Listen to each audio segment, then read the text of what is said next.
My day usually starts the same way every morning. I wake up not because I see sunlight or notice the room getting brighter, but because of sounds and routine. The low noise of traffic outside, the air conditioner turning on, or my phone alarm vibrating next to me. I don't open my eyes when I wake up because opening them doesn't change anything for me. Instead, I take a few seconds to mentally prepare myself for the day ahead. Every day requires planning, awareness, and focus in ways most people never think about. I have been blind for many years, and one of the biggest misunderstandings people have is that blindness means living in constant darkness. For me, it doesn't feel like darkness at all. It feels more like living in a world built out of memory, sound, touch, and imagination. I don't see objects in front of me, but I know where they are because I've memorized my environment. My bedroom is arranged very carefully. The bed, the chair, the door, and even small items like my shoes or phone charger are always kept in the same place. If something is moved, even slightly, I notice it immediately. When I get out of bed, I do it slowly. I sit for a moment and place my feet on the floor to feel where I am. I use my feet the same way some people use their eyes. I can tell where the rug begins, where the floor changes texture, and how close I am to the door. This helps me move confidently without bumping into things. People who can see usually move without thinking, but for me, movement always requires awareness. The bathroom is one of the most challenging places in my home. Water, slippery floors, and hard surfaces make it risky. I know exactly how many steps it takes to reach the sink and the shower. I check the water temperature carefully with my hand before stepping in, because I can't rely on sight to tell if steam is rising or not. Shaving takes time and patience. I do it slowly, using touch and familiarity rather than sight. Small tasks that take seconds for others often take minutes for me, but I've learned not to rush. Rushing usually leads to injuries or mistakes. After getting ready, I move to the kitchen to prepare breakfast. Cooking while blind is possible, but it requires practice and attention. I rely heavily on sound and smell. When I pour coffee, I listen closely to the sound of liquid hitting the cup. The sound changes as the cup fills, and that's how I know when to stop pouring. Many people are surprised when I explain this, but for me, it's second nature. Eating also takes more care. I need to know exactly where food is placed on my plate, and I eat slowly to avoid spills or burns. Leaving the house is usually the most stressful part of my day. Inside my home, everything is familiar and controlled. Outside, the environment is unpredictable. Before stepping out, I check that I have everything I need: my phone, my keys, and most importantly, my white cane. The cane is not just a tool, it's an extension of my senses. It tells me what kind of surface I'm walking on, warns me about obstacles, and helps others recognize that I am blind. Once I step outside, I rely on sound more than anything else. I listen to cars passing, people walking, and the general noise of the neighborhood. Crossing the street is one of the biggest challenges. I listen carefully to traffic patterns and crosswalk signals. Some intersections have audible signals, but many don't. In those moments, I have to rely on my judgment and sometimes on the kindness of strangers. Asking for help is not easy, but it's often necessary. Public transportation is another daily challenge. Buses don't always announce stops clearly, and drivers don't always remember to assist. I count stops, listen for landmarks, and pay close attention to how long I've been traveling. Missing my stop can mean ending up in an unfamiliar area, which can be overwhelming. People often stare when they see my cane. Some want to help, others avoid eye contact, and some treat me as if I'm incapable of doing anything on my own. Despite these challenges, I go about my responsibilities just like anyone else. I work, I manage tasks, and I use technology designed for accessibility. Screen readers allow me to use computers and smartphones, but they require learning and patience. Simple mistakes can be more costly for me because people often expect them. There is an unspoken pressure to prove that I am capable, that I belong, and that I can contribute just like anyone else. This is only the first part of my day. There is much more that people don't see: the emotional weight, the mental exhaustion, the small victories, and the moments of loneliness. Blindness affects every part of my life, not just the obvious ones. And as the day continues, these challenges and experiences only grow more complex. As my day moves forward, most of my energy goes into staying mentally alert. Being blind isn't just a physical condition, it's a constant mental process. I am always listening, always remembering, always calculating my next move. This kind of focus is exhausting in ways that are hard to explain. By the time many people are fully awake, I've already made dozens of small decisions that help me stay safe and independent.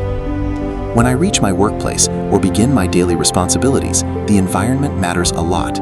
Accessibility is not always built into offices or public spaces. Desks get rearranged, chairs are moved, and small changes can turn a familiar place into a confusing one. I rely heavily on consistency. If someone moves something without telling me, it creates unnecessary obstacles. What seems like a small change to a sighted person can completely disrupt my workflow. Using a computer as a blind person is very different from how most people imagine it. I don't see the screen at all, I hear it. A screen reader reads text aloud, line by line, button by button. It takes time to learn keyboard shortcuts and navigation commands.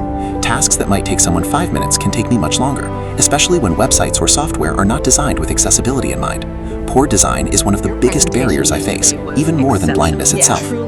One of the hardest parts of working while blind is managing how people interact with me. Some coworkers are respectful and treat me like anyone else.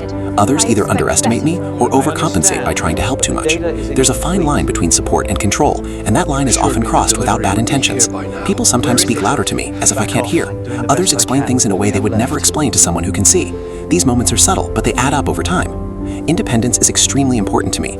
I want to do things on my own, even if it takes longer. When someone takes control without asking, it can feel like a reminder that they see my disability before they see me. I understand that most people want to help, and I appreciate kindness, but respect matters just as much. Asking before helping makes a big difference. As the day goes on, mental fatigue becomes more noticeable. Listening constantly requires concentration. There is no passive mode for me. Even something as simple as walking through a busy area requires attention to footsteps, voices, and background noise. Too much sound at once can be overwhelming. In crowded places, it becomes difficult to separate useful information from background noise. This is something most people never experience. Social interactions can also be challenging. Body language, facial expressions, and eye contact are all forms of communication that I miss. I rely on tone of voice and word choice to understand how someone feels. Sometimes sarcasm or discomfort goes unnoticed. Other times I sense tension without knowing why. This can lead to misunderstandings and social anxiety, especially in group settings. Lunch breaks or casual conversations often remind me of how different my experience is. People talk about things they saw, videos they watched, or visual details I can't relate to. I listen and adapt, but there's always a small gap. It's not resentment, it's awareness. I'm constantly aware of what I don't have access to. That awareness doesn't disappear just because I've accepted my condition. There are also moments when I feel invisible. People may talk around me instead of to me. They may direct questions to the person next to me, assuming I can't respond for myself. These moments are quiet but deeply frustrating. They don't come from cruelty, but from ignorance. Still, they leave an impact. By the afternoon, my energy starts to dip. The mental effort of navigating the world without sight takes its toll. Simple tasks require planning, and planning takes energy. I often need short breaks, not because I'm physically tired, but because my mind needs rest. Silence becomes important. Quiet moments help me reset and regain focus. Even with all these challenges, there are moments of satisfaction. Completing tasks independently, solving problems, or navigating a difficult situation successfully gives me a sense of accomplishment. These are victories most people never notice. There's no applause, no recognition, but they matter deeply to me. As the day slowly moves toward evening, the pace of life changes. Crowds thin out, sounds shift, and my focus changes from productivity to survival and reflection. The world doesn't slow down for me, but I learn to adjust my rhythm to it. There is still more to my day that often goes unseen. The emotional side, the loneliness, the private thoughts, and the small moments of peace that come at night. Those parts are just as real as the physical challenges, and they shape who I am. As evening approaches, I start my journey back home. The streets feel different at this time. Fewer cars, quieter sidewalks, and the subtle changes in air temperature help me orient myself. Even though I've traveled these routes countless times, I remain attentive. One small mistake could lead to injury or getting lost.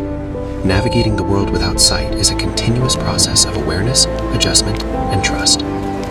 Public transportation in the evening has its own challenges.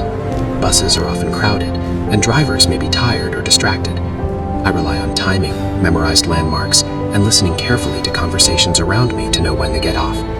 Occasionally, I need to ask someone for guidance, which requires judgment and confidence to approach strangers safely. These interactions are small but necessary moments of connection and sometimes reassurance. Returning home, I have a brief window to unwind. For most people, evenings are relaxing. For me, they are reflective. I process the events of the day, replaying moments in my mind and evaluating how I managed each situation. Did I navigate safely?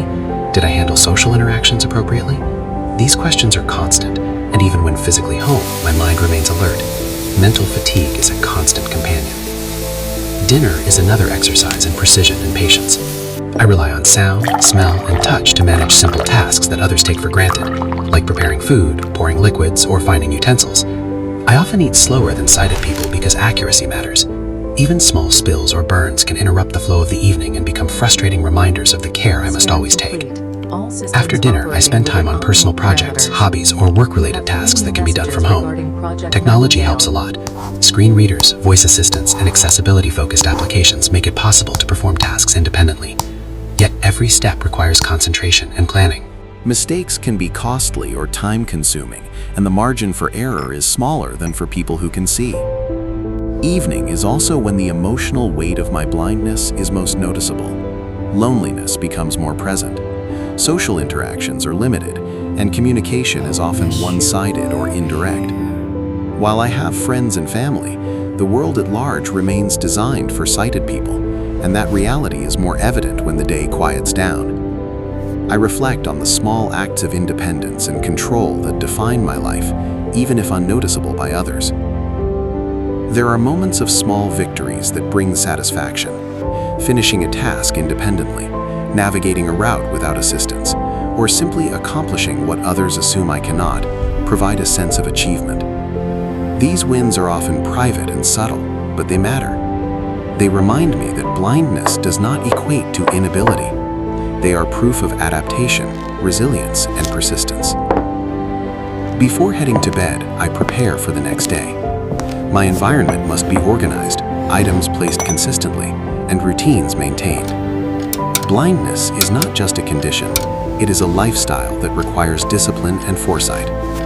Planning for tomorrow starts tonight, and this preparation allows me to move through the world more safely and efficiently. Finally, as I lie down, the day comes full circle. I reflect on what went well, what challenges I faced, and the moments that required extra care or focus.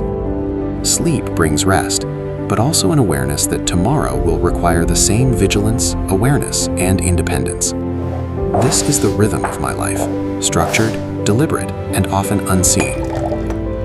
I don't need pity, I need understanding, respect, accessibility, and acknowledgement that while my experience differs from most, it is full, real, and meaningful. The world may not see the challenges, the mental effort, or the quiet victories, but they exist in every day of my life. And for those willing to pause, to listen, and imagine life from my perspective, there is insight, empathy, and awareness to be gained.